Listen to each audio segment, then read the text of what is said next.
Hello, everybody.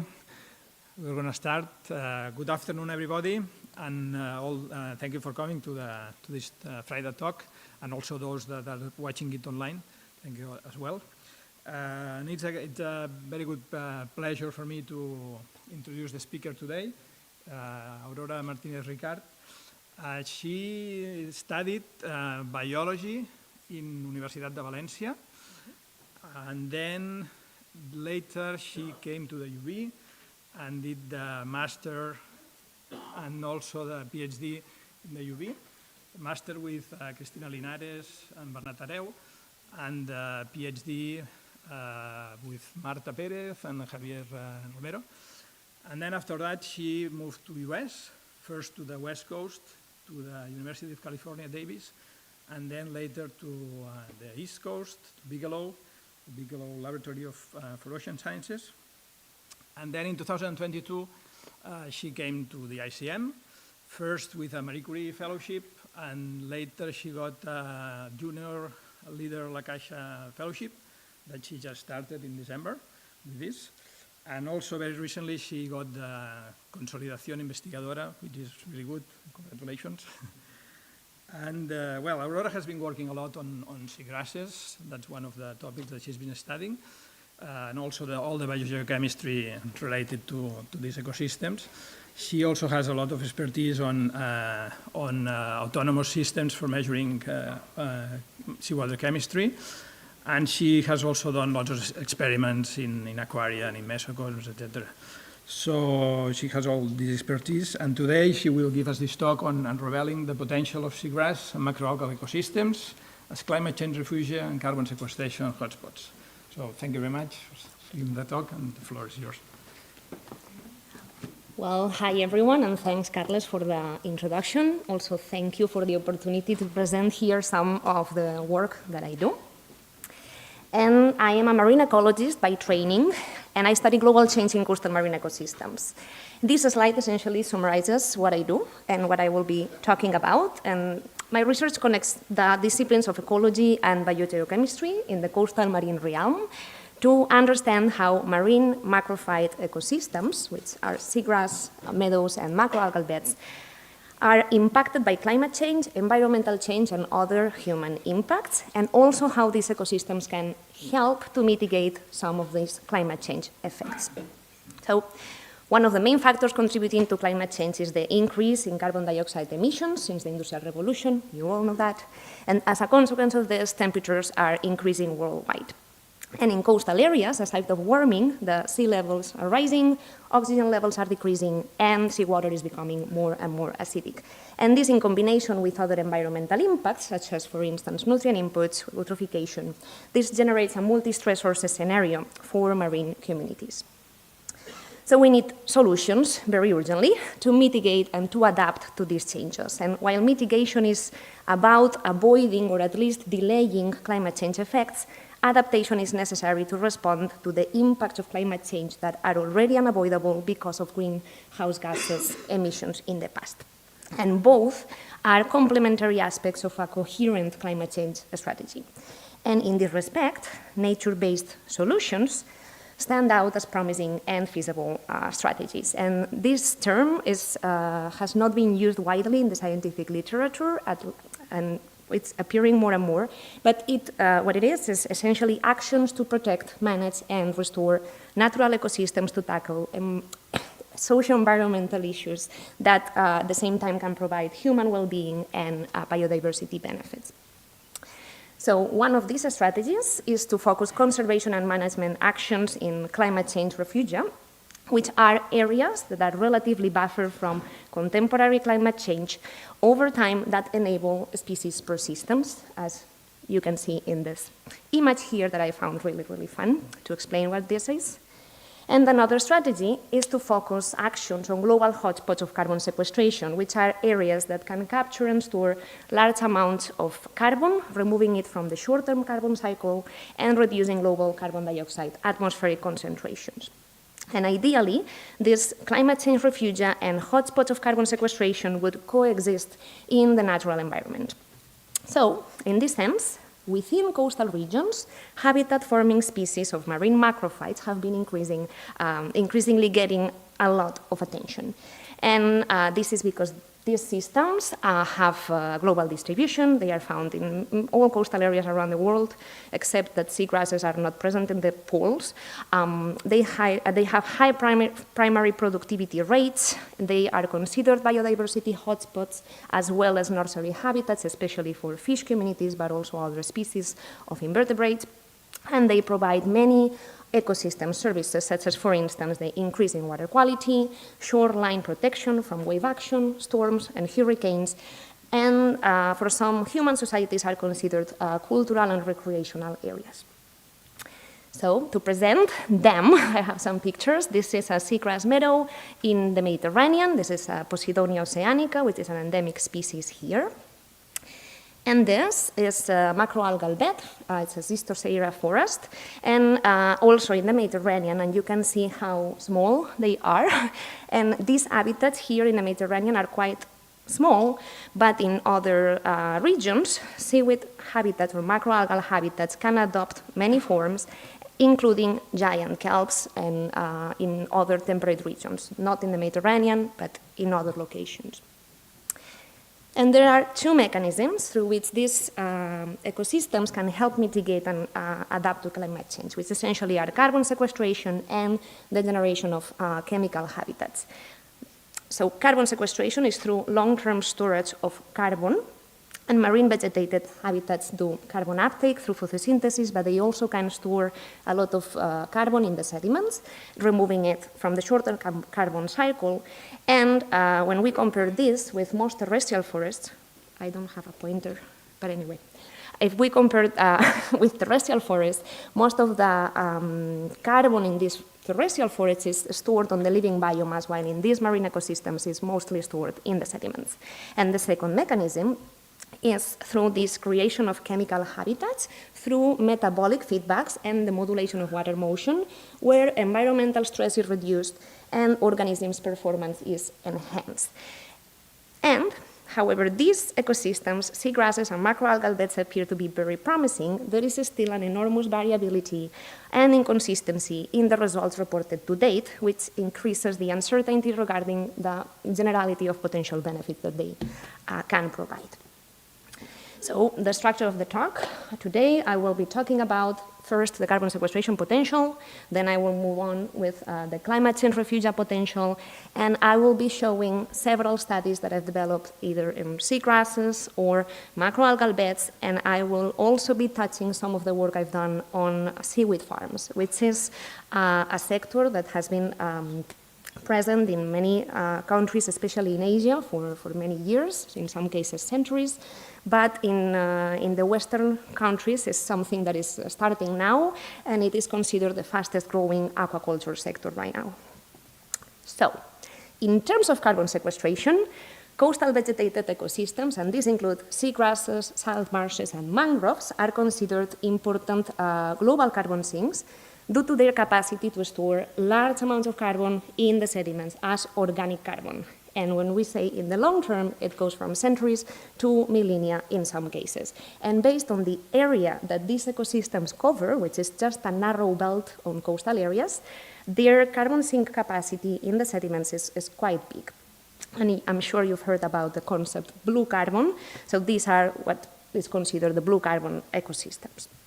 So what the carbon that is stored in the sediments is essentially the carbon that remains from what arrives to the habitat and gets buried there, and the part of this carbon that is not decomposed. And this carbon essentially comes through primary productivity that happens on the same site, or through trapping of a particulate organic carbon that comes from other locations or is suspended on the water column and are considered allochthonous sources.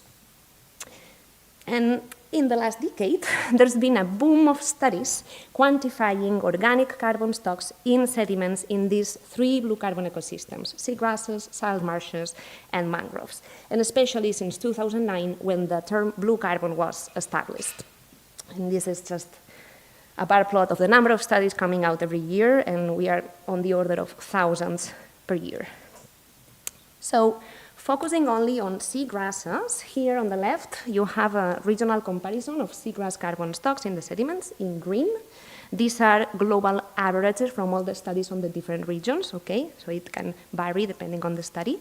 And then you have other habitats below in gray. And you can see how there is a lot of variability on carbon stocks just reported for the different regions on seagrasses. And in some cases, which is the case for the Mediterranean with the species Posidonia oceanica, large amounts of organic carbon can be stored in the sediments, and in this case for hundreds of tons, on the order of 300 to 800, in some cases for thousands of years. So, what are the drivers of the variability that we see among the different regions? So there are two main factors that affect how much carbon gets stored, which are the type of carbon source and the sediment particle size. So the more recalcitrant is the source, the longer it will take to decompose, and the smaller the particle size, the longer it will take to decompose the organic matter that is on those sediments. And there is many habitat parameters that affect these two. And you can see them in the table. This is from a review by Mazarrasa and colleagues. And essentially, larger species with higher complexity on the canopies in continuous landscapes, and I will touch that later, will store more carbon in the sediments. Then more stable trophic webs, locations with, that are more sheltered or have less turbidity in the water will also increase carbon storage in these seagrass sediments. And despite all the studies that we have already out describing this variability, there's still many regions that have no data, and this is needed for greenhouse gases regional and national assessments. My work has contributed to explain several of these parameters, but in particular, if it's known for something, is because I've been studying a lot the influence of landscape patterns in carbon storage in seagrass ecosystems. And just to show you a little bit of that, seagrass ecosystems are habitats that present a lot of spatial heterogeneity with high fragmentation rates. And this can be as a consequence of the loss of habitat, because of impacts, such as anthropogenic impacts or also natural disturbances. But this patchiness can also be a result of the colonization of new habitat. And essentially, patchiness is an intrinsic characteristic of these seagrass ecosystems. Also, seagrass habitats are commonly interspersed with other habitats, such as rocky bottoms or sand habitats. And this, as a result, makes that seagrass habitats appear with three very clear types of landscape configurations: continuous meadows, or small seagrass patches interspersed in rocky bottoms or a rock matrix, and then small patches interspersed in sand habitats. So I was interested in looking at how these three landscape configurations could affect carbon storage. And this is a study from the Mediterranean with Posidonia oceanica, looking at these three landscape configurations, and we were quantifying organic carbon content on the y-axis, and then the carbon 13C on the x-axis, because it's an indicator of the type of source. And the closer we get to zero, it's more, the tissues found there are coming from the seagrass materials itself, and more depleted values will show us more allochthonous sources or external sources. So essentially what we found is that continuous meadows would store more carbon compared to these small patches. In another study, also looking at potential landscape patterns, we were interested in looking at edge effects, which essentially, edge effects on carbon storage capacity, which essentially is, if we think on a habitat, you have this schematics on the left. If we think on a habitat, there is the core area of the habitat, and then there is the edge, which is the part of the habitat that is touching a different habitat, and this is the interface between two habitats, and it's been described for different ecosystem functions or ecosystem processes that things can change in these edges.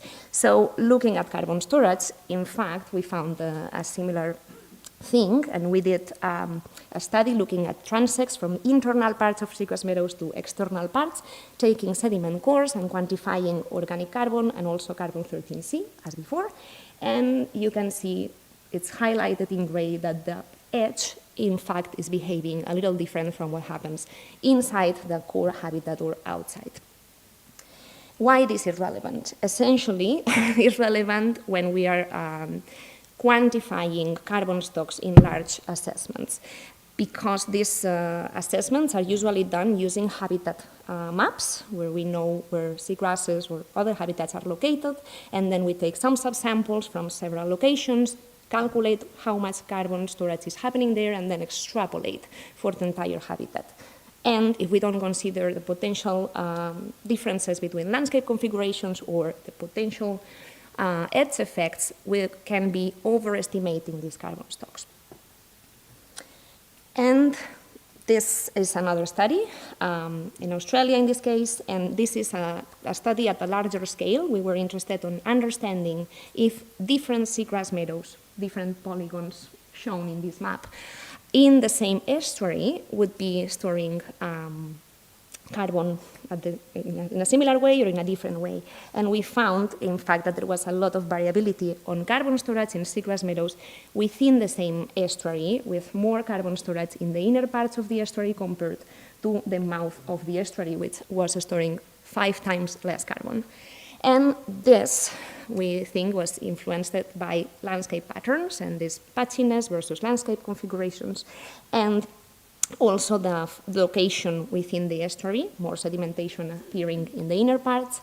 But what I wanted to show you this map essentially because this variability, we might be missing some carbon pathways happening here. And so essentially, this is, well, there's many carbon pathways that can be acting at the same time.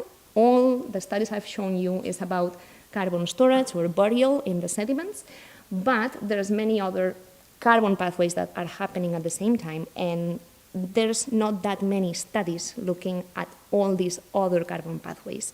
There's some studies looking at, of course, air-sea fluxes, other studies looking at the outwelling or export of dissolved organic carbon or particulate organic carbon, and then there's this part of how much carbon goes exported through the trophic webs, and we know a little bit of it, but definitely most of the research has been focusing only on the carbon storage capacity in the sediments. And as a consequence of that, the seagrass carbon budgets are still unresolved. And this is a part of what I will be trying to do with this Consolidación Investigadora project. So I'll keep you posted about that. And what about macroalgal beds? Do they store carbon in the sediments at comparable rates? So in this case, there's not that many studies that have been developed to date, and this is the same bar plot as before, with the number of studies per year on blue carbon ecosystems, these 3 main blue carbon ecosystems in purple, and then in green at the bottom, you have the amount of studies coming out for macroalgae in this topic. Not that many. And this is likely because most macroalgal species grow over rocky bottoms with no soft sediments underneath, and most of the carbon storage happens outside of the habitat. And today I will not be talking about natural macroalgal beds, but I want to show you a little bit of work in seaweed farms.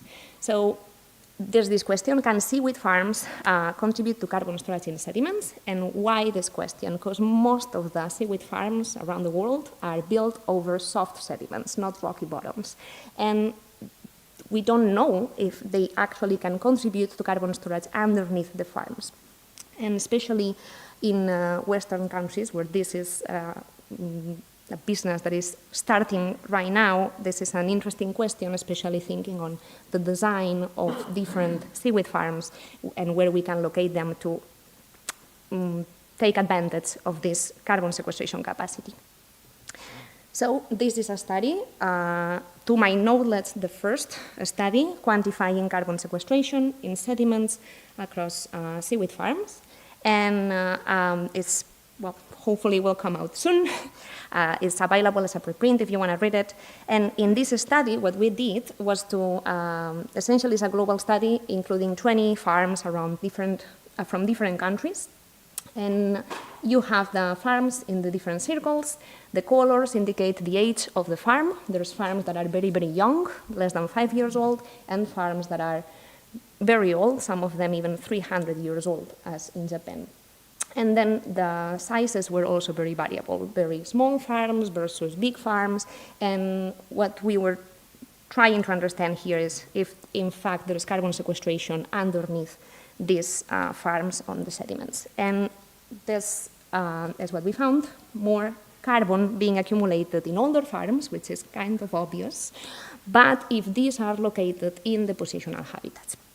Anyway, this, despite it can be logical to think this is happening, it has not been described yet, at least to my knowledge, and by describing this or quantifying this can create some incentives for seaweed farmers to generate some economical benefit from the potential mitigation of carbon emissions, and will have implications for the design of new farms.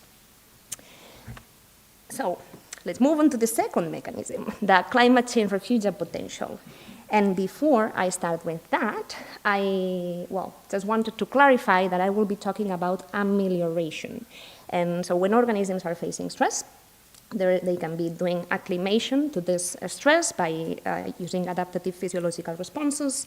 They can be doing adaptation if there is heritable traits in that organism that helps them survive and reproduce, and then amelioration, which is what I will be talking about, that essentially changes the conditions and makes them less stressful.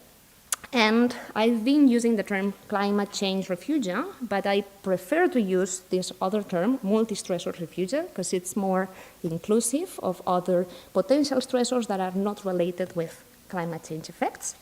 And this is a figure from a paper that I really enjoyed reading that essentially by using this concept, multi-stressor refugia, also could classify the type of refugia based on how much stressors these areas could be mitigating. So we can have super refugia or just single refugias or no refugias at all. So talking about amelioration and talking about ocean acidification, because this is what I've been focusing the most on in this topic. Ocean acidification is essentially the change in seawater carbonate chemistry caused by the oceanic uptake of anthropogenic carbon dioxide. And of course, since the Industrial Revolution, and especially in the last decades, the emissions of carbon dioxide have increased a lot, and the pH has decreased as a consequence of that. And in average has decreased by 0.1 units. This is kind of the global average, but some regions have been decreasing even more than that. And not only that, but in coastal and estuarine areas, there are other factors that can affect the acidity of the waters, which are in addition to this ocean acidification. And those are freshwater riverine inputs or excess of nutrients that cause eutrophication or algal blooms, and also upwelling of deep carbon dioxide waters, deep waters enriching carbon dioxide that essentially will increase production in coastal areas and will generate more carbon dioxide in these places, and will also influence alkalinity.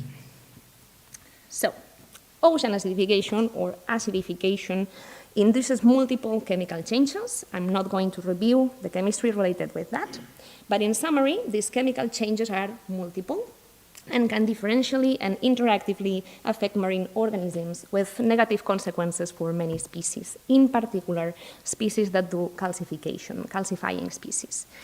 And despite ocean acidification or coastal acidification will change the concentrations of all dissolved inorganic carbon forms, have them in the table. For simplicity today, I will be just talking about pH. So, this ocean acidification reaction, essentially this one here, can be reversed by photosynthesis, that in theory sequesters carbon dioxide from the water and in some cases also bicarbonates. And primary producers can do that, but they are subjected to these cycles of respiration and photosynthesis, which naturally will induce to fluctuations through time. And as a consequence of these high-frequency fluctuations, which can ameliorate low pH when photosynthesis is happening, they also can exacerbate low pH values or acidification already when respiration is happening. And because of these high frequency fluctuations, we really don't know how relevant marine macrophytes, seagrasses, or macroalgae are as ocean acidification refugia. And this is to show you that there's many factors that affect these cycles of photosynthesis and respiration, and also affect the carbonate chemistry of the waters. So, for instance, temperature would affect the metabolism, the light will affect the metabolism, the depth where these systems are will affect that, and also the seawater baseline chemistry would affect all these carbonate chemistry processes. And it is difficult to know what is the role of these marine macrophytes in this sense. Quite a complex question to study, but we're getting there, and this is what has been occupying my time in the last years, especially during my postdocs, where I've been trying to answer some of these questions. Do seagrass meadows and macroalgal beds ameliorate low pH? Is this amelioration relevant for organisms? And is this amelioration variable in space or time? And I'll be showing to you some studies with seagrass ecosystems and others with macroalgal beds and also seaweed farms. So this is a study in California. This study was was studying 7 seagrass meadows in the coast of California. This is covering more than 1,000 kilometers. And for 6 years, we were deploying sensors inside seagrass meadows and outside the seagrass meadows at the same depths, and essentially trying to capture the same variables, except that one was within a vegetated habitat and the other was not. And they were in a distance of minimum 500 meters, one from each other. Anyway, what we were trying with this study, with all these sensor deployments along this big spatial scale and also covering all these years and different seasons, what we were trying is essentially to develop a big data set to identify if there were robust patterns of pH, low pH amelioration, instead of just anecdotal moments where this could be happening. And when we were observing all the time series that we obtained from this study, there were 2 main dominant patterns that capture the characteristics of when and how low pH amelioration was appearing. So we found, and this is a schematic of the time series. In green, you have the values for the seagrass ecosystem. In brown, the unvegetated areas. What we found is this positive offset where pH was uniformly higher in seagrass ecosystems. And then there was another important pattern where similar pH minima was shown for both seagrasses and unvegetated areas, especially at night, but then with excursions of relatively high pH values during the day in seagrass ecosystems. And as a consequence of these patterns, we observed that overall seagrass meadows exhibited higher average pH in comparison to unvegetated areas. But pH minima, so maximal values were higher in the seagrass ecosystems, but pH minima were in fact similar. So we were not seeing this much of an exacerbation of low pH values during respiration that usually we were expecting it to happen at night. And when we incorporate the time component and calculate for each of the time points of our time series the difference in pH between seagrasses and non-vegetated areas, or what I call delta pH, we observe that values above 0 show higher pH within seagrasses and therefore amelioration of low pH, which happened 65% of the time in our measurements, compared to exacerbation of low pH, which happened less. We also wanted to know about the duration and the magnitude of these continuous elevations of pH within the seagrass ecosystems.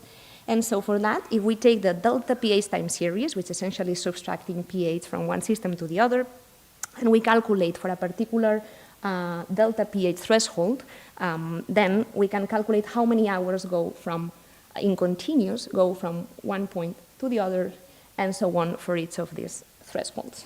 And what we observed is that amelioration events in cold colors in the plot were longer and of greater magnitude than opposing cases of reduced pH or exacerbation in warm colors in the plot. So these results essentially confirm or suggest that seagrass meadows can locally alleviate low pH conditions within the habitat. But what are the implications for organisms that are vulnerable to these low pH values? So for that, this is another study, in this case in the lab, using aquarius, in which we designed this gradient of seagrass biomass, and then we put oysters into this gradient, and we were essentially following the growth of the oysters. And then what we were doing with this gradient of seagrass biomass was to induce pH fluctuations naturally, just by using the photosynthetic biomass. And you have some picture of how the aquarius look like. And this is the pH, well, the delta pH, how much the pH was changing from the inflow to the outflow of the aquarius. And we see there is, well, the higher seagrass biomass induced higher pH fluctuations, essentially. This was expected. But what we saw, because we were taking measurements or following the carbonate chemistry during the day and during the night, we observed that seagrasses were increasing pH during the daytime, but did not decrease pH to the same extent during the nighttime. Essentially, we observed that this effect of photosynthesis, but not that much of the effect of respiration happening during the night. And the oysters were actually, well, the growth of the shells was increased with this seagrass biomass gradient, both for juveniles and adult oysters. That experiment was done just with the ambient water and manipulating pH fluctuations with the seagrass biomass, but we were interested in understanding, okay, how this will change or behave with high CO2 conditions in the water. So this other experiment is using incubation chambers where we had seagrasses, oysters, and then some of them with oysters and seagrasses together. And we were doing incubations with high CO2 and ambient waters, and we were looking at calcification rates by using this alkalinity anomaly technique. This experiment was much shorter because the other one was running for an entire month, but this one was just 3-hour incubations. But essentially, to calculate calcification rates, it worked very well. What you can see here is calcification rates on the y-axis, and then the different treatments on the x-axis, incubations during the day, incubations during the night, and in clear blue, the ambient CO2 conditions. This is California, so ambient conditions of CO2 are already quite high. And then in dark blue is the high CO2 conditions. And what we saw is that seagrasses enhanced oyster calcification in both ambient and elevated CO2 conditions when light was there, when photosynthesis was happening. And then at night, what was interesting is that there were no differences on dissolution rates in this case. You can see the negative values of calcification. There is natural dissolution happening, but we did not see differences between the different treatments. Therefore, we did not see this exacerbation of low pH values during respiration of the seagrasses. And I wanted to present this other study. This actually was done last year here at the Institute in La Salle. It's a very similar study looking, in this case, to Posidonia oceanica and mussels, not oysters, but essentially was looking at high CO2 versus ambient and how that would affect the growth of mussels in presence or absence of the seagrasses.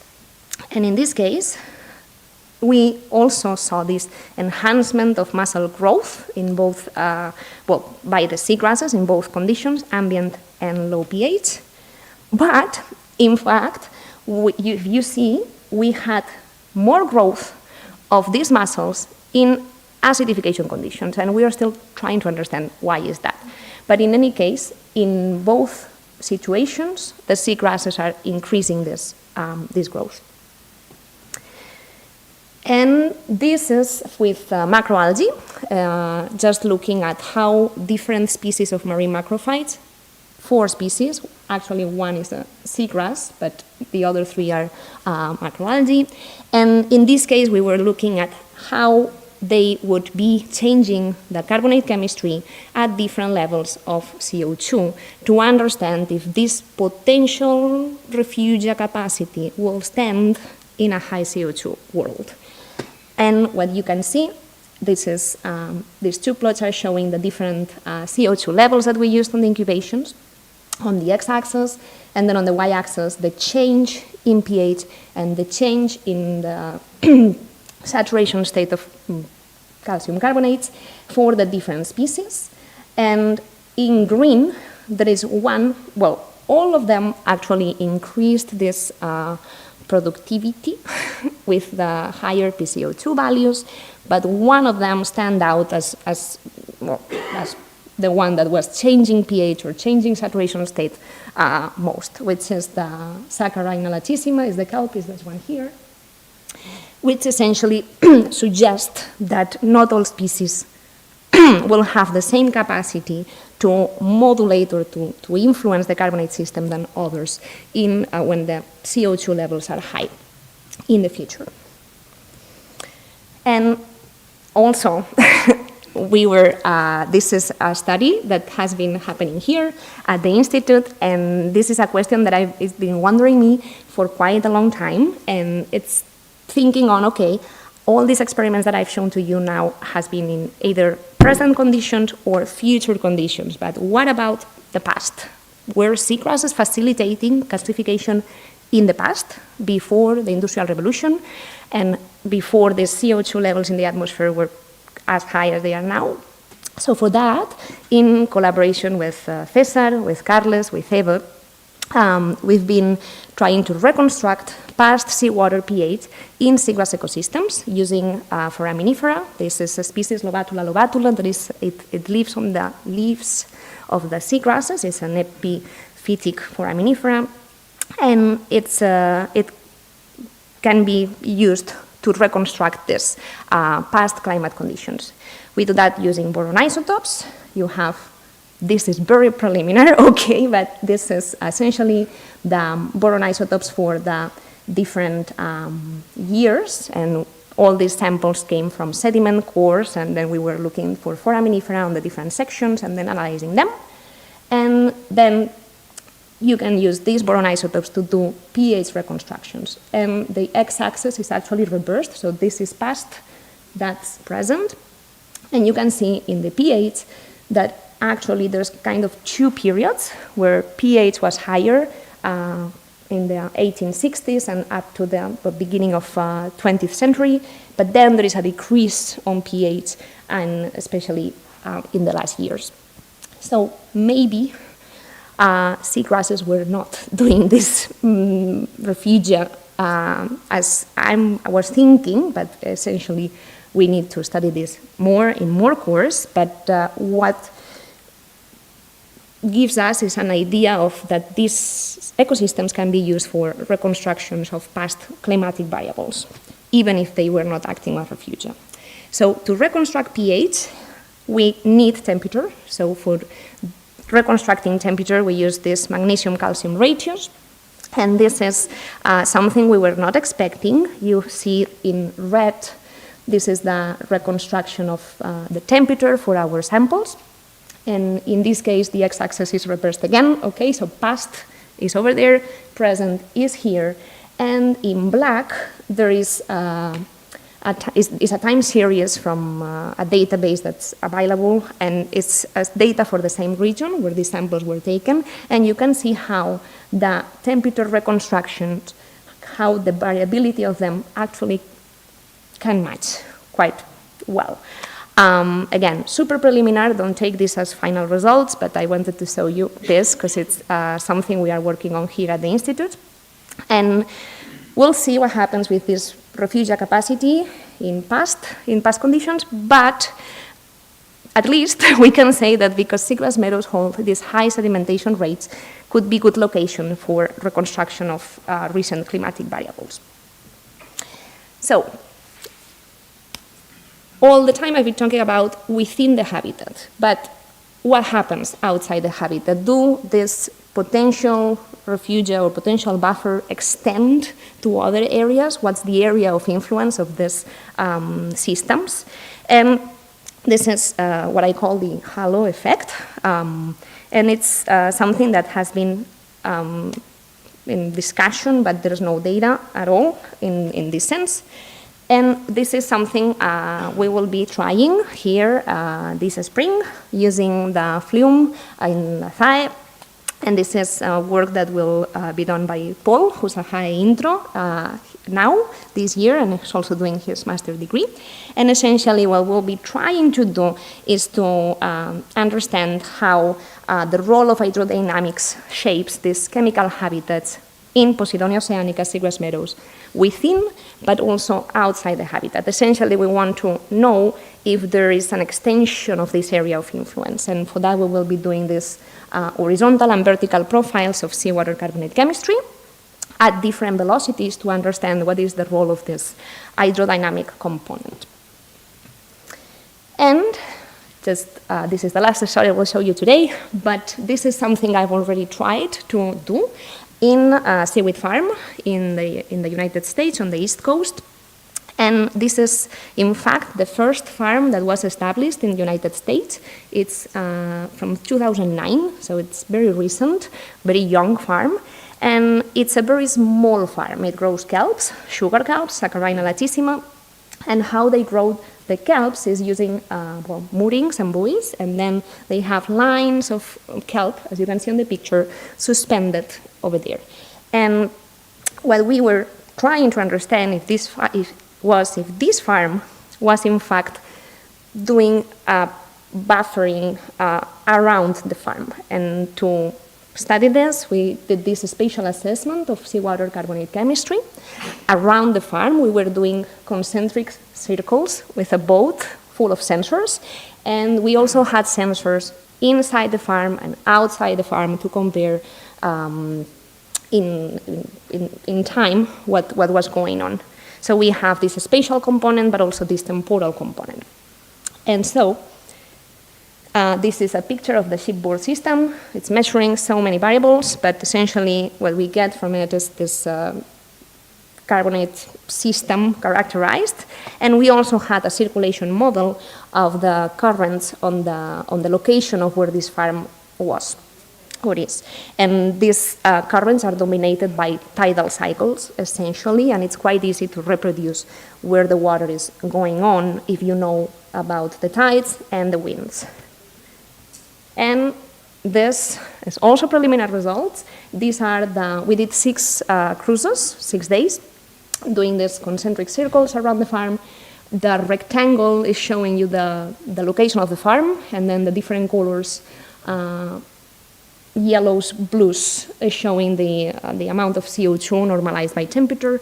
But essentially, what we see is that there is a lot of variability on this potential halo effect, on the effects of the farm downstream the farm.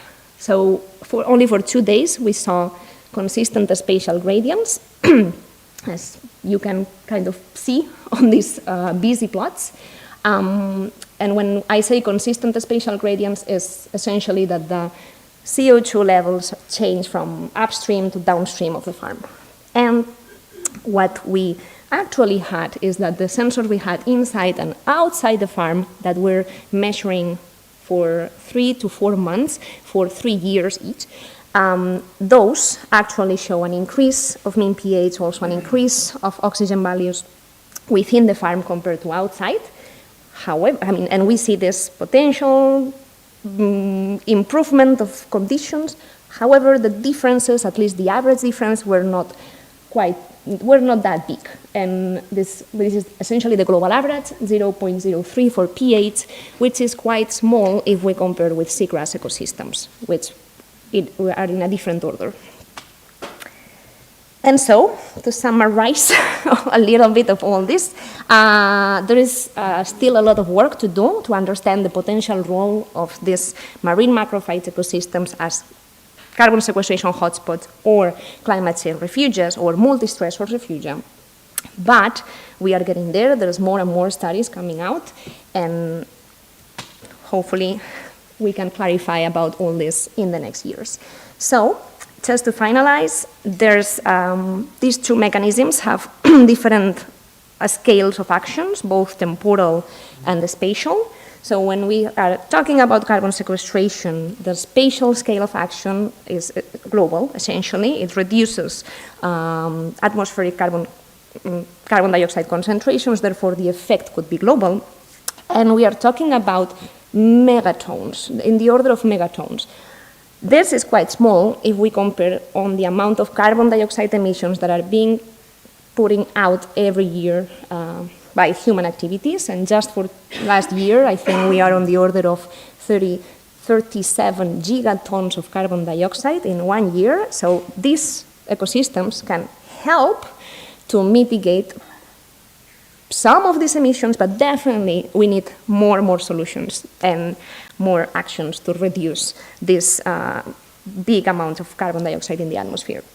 Anyway, and then the temporal scale, if we talk about the carbon storage in the sediments, we're talking about storage that can be there, or carbon that can be there stored for centuries to millennia in some cases. But when we think on the chemical habitats or this potential multi-stressor refugia, the spatial scale of action of them is local. It's just where the system is, and maybe a little bit of outside these habitats. And the temporal scales in these cases are also smaller, from hours to weeks. And when I say hours to weeks, it's these continuous elevations of pH that we have found. Therefore, this can contribute to local amelioration of climate change effects and increase adaptive capacity in coastal areas, but keeping this in mind, that the scales of actions are different depending on the mechanisms. And so, the protection and conservation of these systems is very important, but we already knew this because they provide many other ecosystem services, and they are quite important even if we not consider all this carbon sequestration piece or all the refugia piece. But it's good to remind about that.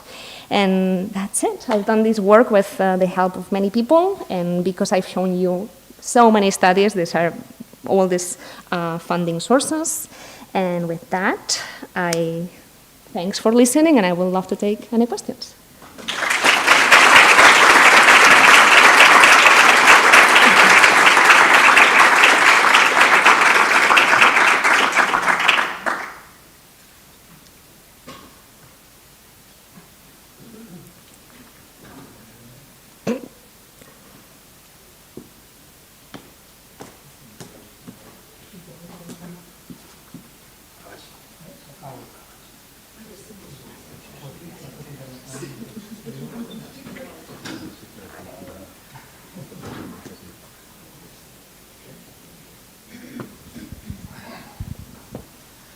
Thank you very much, Aurora, for this broad talk covering all so many topics and aspects.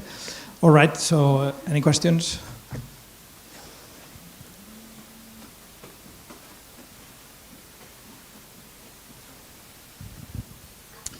Thanks for the talk, Aurora. I was thinking, do you know so for the functions of carbon storage and modulation of acidification, could it be possible to artificially increase the functional diversity of the organisms that performs it? Meaning, for example, could we artificially mix seagrass meadows and macroalgae in the same location to see if increasing the functional diversity of the organisms performing this would increase the rate of carbon storage? Or do you know of any experiments, or is it feasible? Or I don't know about any experiments looking at that specifically, but I guess it will sum up the effects. Maybe actually, it's a great question actually to think about, because it might be adding the different effects, or it might be not. But no, I don't know about any studies looking or thinking on mixing both. However, there's many locations around the world where seagrasses and macroalgae actually grow together.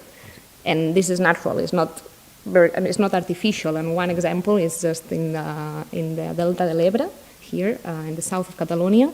The bays, both of them are packed on seagrasses, but most of the seagrasses are interspersed with a macroalgae, which is Caulerpa, it's another species, and this is growing naturally. And you can see both of them most of the times together. And it's something actually I have not shown to you, but we have data from last year looking at the carbonate chemistry modulation when both are together.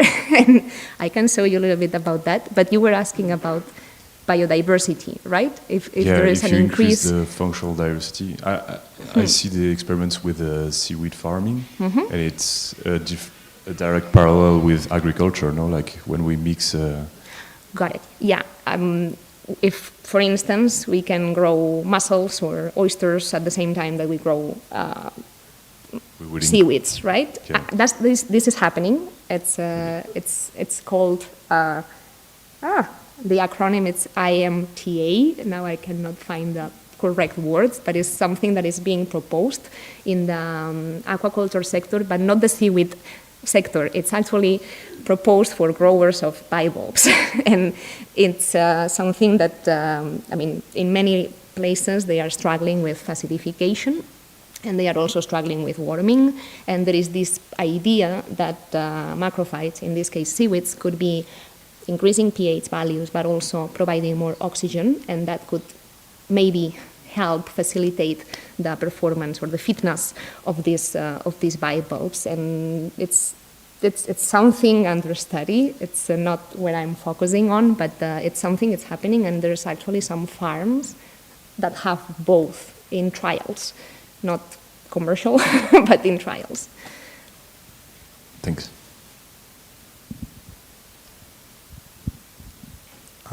Congrats again. I was really fascinated by that experiment that you showed with the algae or the grass and the mussels or the oyster. And I was wondering if you can detect already these really short time changes in the oyster calcification after 3 hours, if I'm understood correctly. Did you look perhaps at also the microbiome that is in there in the water, because that could be a potential for feedbacks between the algae or the seagrass and the microbiome there, increasing the overall effect that you see? Mm-hmm. I'm saying this, but the answer is no. I have not looked at the microbiome, okay? But it's a great point. And actually, I think I'm in a very good place to be collaborating with some of you looking at these topics. And there can be the microbiome helping in all of this.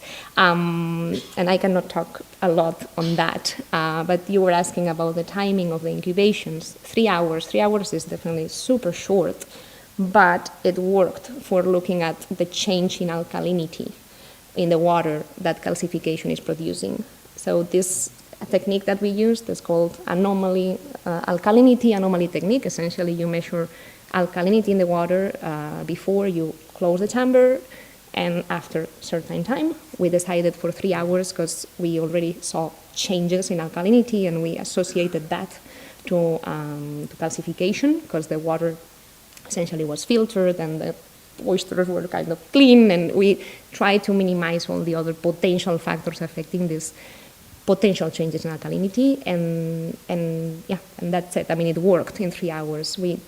What we cannot say maybe is that it's the oysters alone. Maybe there's all this other microbiome community helping into that.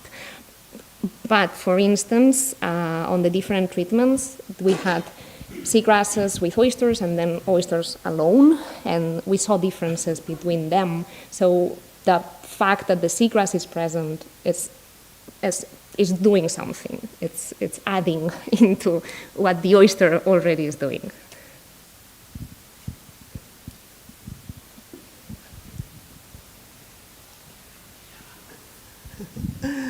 Yeah, in this sense, I was thinking on the potential production of DOM by the seagrass, and then all the microbiota are taking this, because I think the seagrasses and seaweeds are producing a specific protected type of DOM that can be really good for the microbes, you know. Well, yes, and I wonder what is the mechanism of sequestering carbon via seaweed?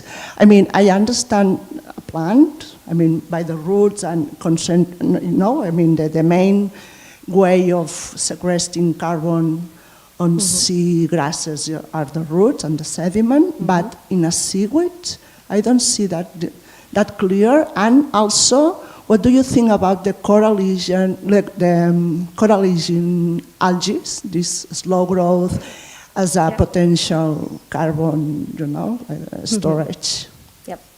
Well, if we enter into the calcifying algae, this makes things much more complicated because we also have the calcification. But anyway, leaving this for now, you were asking about how macroalgae actually generates carbon organic storage in the sediments, and it's both for seagrasses and macroalgae. Like it can be materials coming from the same habitat, essentially seagrass tissues, which also include leaves. I mean, detached leaves that essentially penetrate the sediment because burial happens. And in the case of macroalgae, it can be detached pieces of the blades that arrive to the sediment and get stored or buried there. So that's one of the ways. It's not, they don't have roots, they don't have these big rhizomes, but there's materials that essentially would be deposited and would stay in the sediments. And then for both systems, the proportion of external sources that are stored there is quite high. And these are just materials that come from other habitats, suspended on the water column, even terrestrial materials that, because these systems have these canopies, they can trap these, well, they act as traps, and they can trap all these materials, and when they are trapped, they won't get there. And that's essentially how it will work for natural ecosystems that are growing on the benthos. For seaweed farms, many seaweed farms are suspended on the water column with buoys, and it's essentially the same mechanism, the touch blades and other materials that would get stopped there and then go down, fall into the bottom.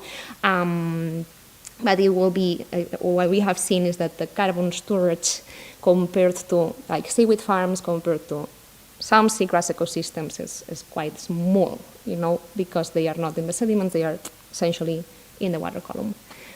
Am I responding? Okay. Hey, well, thanks for the great talk. My question is a bit related to the previous one, and I wanted to know to what extent you think the composition of these different like seagrasses or macroalgae is a good predictor of the long-term carbon storage. Because I guess the molecules are very different. So I guess seagrasses are more made of lignin, perhaps, and others have other structural polysaccharides. And on top of that, we have also hypoxia or anoxia, which is probably an important factor. So what do we know about that? And when you say composition, it's a species composition, No, right? no, sorry, the chemical composition of the macromolecules that make up the tissue of the leaves or the rhizomes, if it's the case. I see. So there's been several studies, especially for seagrasses, looking at the composition of different tissues from different species and trying to identify which are the molecules that will essentially provide higher carbon storage. It's not something I do, and I cannot talk on the details on that, but it's literature that I can recommend if you are interested on that. And essentially, like, not knowing the exact molecules, but seagrasses are like terrestrial plants that are adapted to live underwater, right? The evolution made them to be underwater, and now they cannot survive outside. But the composition of their tissues has a lot of lignin, some species more than others, and lignin essentially is making the composition rates more slow. And for Posidonia oceanica, that's one of the main reasons. The roots and the rhizomes, they are quite big in size, but they also have very high proportions of lignin, and I'm saying lignin as in general. I don't know the specific molecules, but this is the fact that they are so recalcitrant is what makes them good stores of carbon, essentially. Thanks.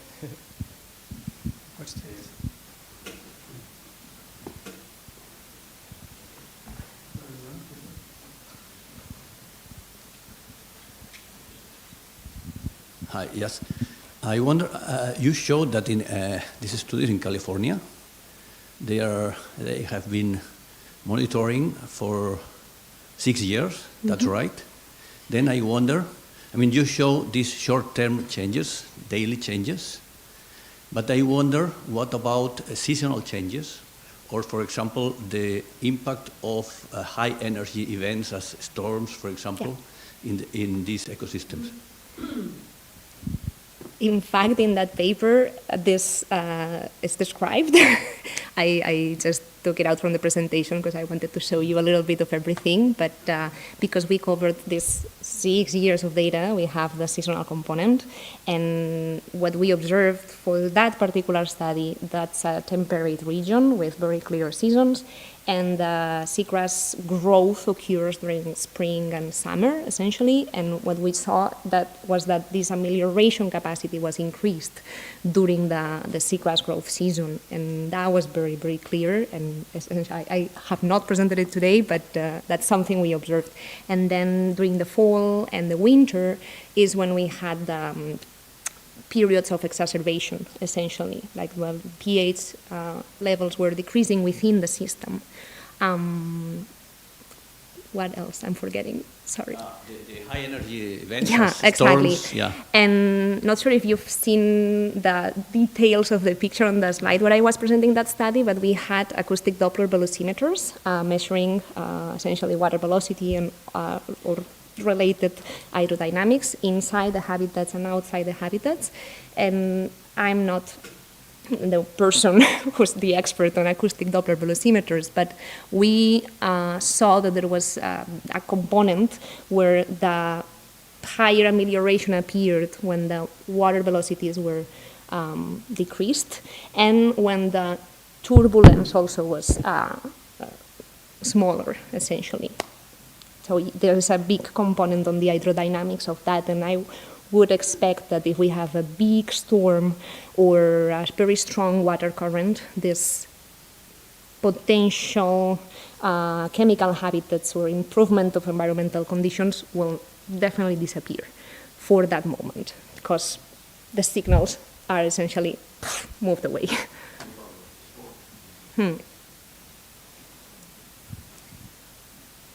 Hi. Thanks, Aurora. I really enjoyed very much the presentation. But during the presentation, I've been keeping asking myself about the accumulation rates. So accumulation rates. Okay. So you talk about such amount of carbon per hectare, but what about the time? Yep. So can you comment on a little bit on that? Sure. Yeah. Especially for, I would talk about the seagrass studies and also the study on the seaweed farms, for instance, and all those sediment cores is actually how we monitor how much carbon is on the sediments. We take a core, we go to the system, and then we take a sediment core, then we section it, and then we analyze how much carbon is on each of the sections. And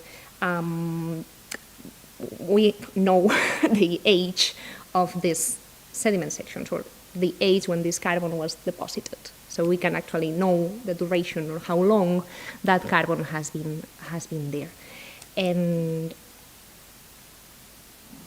what exactly do you want to know? The years? How you determine the age first and the accumulation rates? So if we are talking about few millimeters per year, we're talking about 2 centimeters per year, we're talking about 10 centimeters per year, because this will determine the amount of carbon that you extract and sequester from the system. Exactly. Well, it depends on the many habitat parameters, like different species will have higher accumulation rates than others, especially Posidonia oceanica is known for being quite complex, like the canopies are quite complex and the sedimentation rates are high, and they essentially can accumulate a lot of carbon per year. I'm not gonna give you a number right now because they are dancing all on my mind, and I would prefer not to give you a particular number now, but it's something I can of course go through and provide. And for the seaweed farms study, we also did this. We looked at the ages of these sediment sections. In this case, even knowing the ages was complicated to understand what was the role of the farm. So in some cases, we actually had to compare with other sediment cores outside the farms because the sedimentation rates were different. And in other locations, in other farms, these controls were terrible. Like we could not use any other location as a control because some of the farms were quite big, very, very big, several hectares, and we couldn't find these good controls. So what we took was essentially, by dating the sediments, we took comparisons with what was the depositional rates before the farm was established.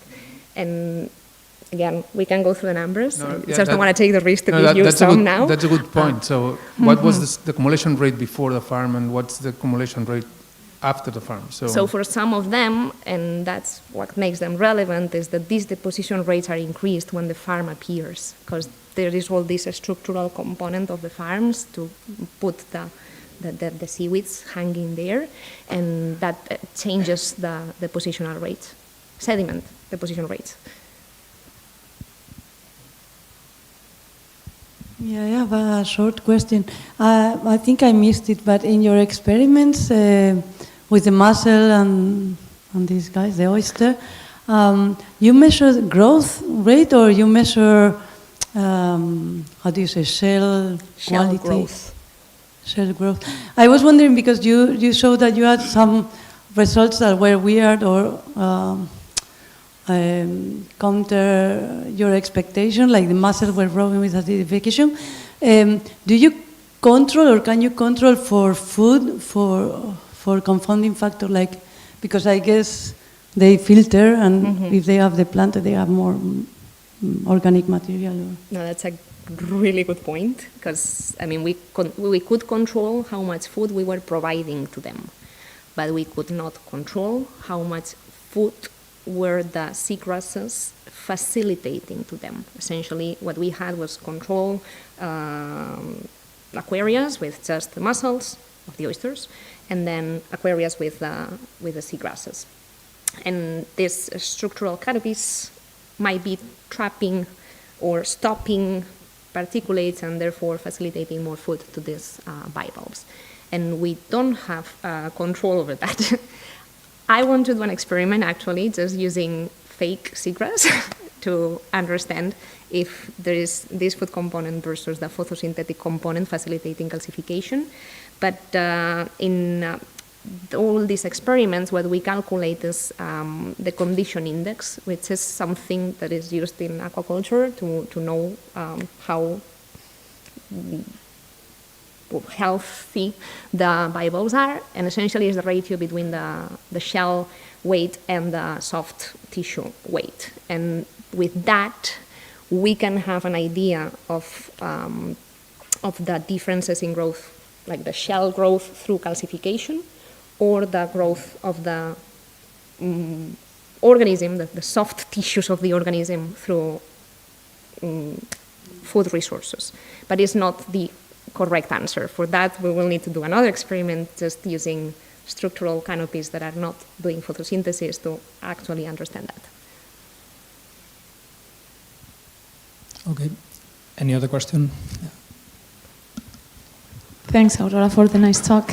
I was wondering, like in this seaweed farm of the Saccharina latissima, did you ever measure like the carbon that gets actually contained in the seaweed tissue itself, or is it only the carbon that it gets to the soil, to the sediments?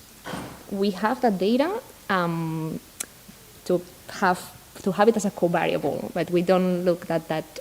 We haven't looked at that as a potential response of what's going on with the carbon cycle, if it's what you mean. But we have that data, knowing Because how much carbon is on the Yeah, because tissues. for me Yeah. it would be more.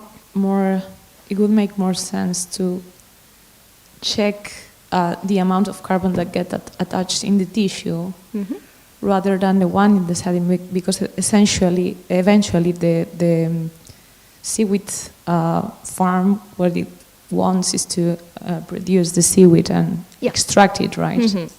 So at the end, the tissue that gets to the soil is not that relevant anymore.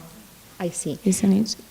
It makes total sense, and probably I've explained some of the pieces, like seaweed farms or all the farms where I've been working on. The goal of the farms is to make a product that goes into the market as a food product or as a pharmaceutical product or as a fertilizer. Those are the main three things.